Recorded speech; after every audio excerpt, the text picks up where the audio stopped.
ఓం నమో వెంకటేశాయ. ఈరోజు మేము సేవకొచ్చి 5వ రోజు ఉదయం పూట శ్రీవారి నందాన పూలవనం అనమాట. ఇక్కడొచ్చేసి శ్రీవారి దగ్గరికి వెళ్ళే ప్రతి పూలు తోటలు ఇక్కడే ఉంటాయి. ఇక్కడ ఉదయం 6 గంటలకి పూలు కోయడం స్టార్ట్ చేస్తారు. ఏ డ్యూటీలు పడితే ఆ డ్యూటీలే. మాకు సాయంత్రం పూట డ్యూటీ కాబట్టి మేము ఉదయం పూట ఖాళీగా ఉండకుండా అన్నీ ఏదో ఒకటి చూడాలి అని చెప్పేసి మేమైతే ఇక్కడికి కూడా వచ్చాము. ఉదయం 2 గంటలేమో కాజు కటింగ్కి వెళ్ళాము. ఆ తర్వాత వచ్చేసి ఇక్కడ మల్లెపూలు కోయడానికైతే వచ్చాము.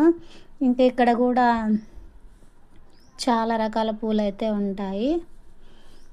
మేమైతే మల్లెపూలు కోయడానికైతే వచ్చాము ఇక్కడ. ఈ పూల తోటల మధ్యలో ఆ చెట్టు కూడా ఉంది. చాలా కాయలైతే ఉన్నాయి. ఇంకా సేవకులందరూ చాలామంది అయితే వచ్చారు.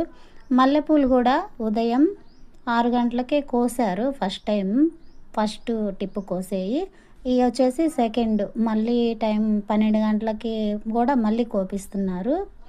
అంటే తప్పిపోయిన పూలు ఉంటాయి కదా, అవన్నీ కోపిస్తున్నారు. ఎందుకంటే ఆ రోజు ఆదివారమే, కాకపోతే స్వామివారికి ఓన్లీ మల్లెపూలతోనే గజమాల కట్టాలని చెప్పేసి మల్లెపూలే ఎక్కువ కోపించారనమాట. తెప్పించడం కూడా ఎక్కువ మల్లెపూలే తెప్పించారు. ఈ మల్లెపూలు ఇవన్నీ కూడా అక్కడే దొరుకుతాయి అనమాట. ఇది ఎక్కడుంది అంటే సేవా సత్రంకి వెనక వైపే ఉంది.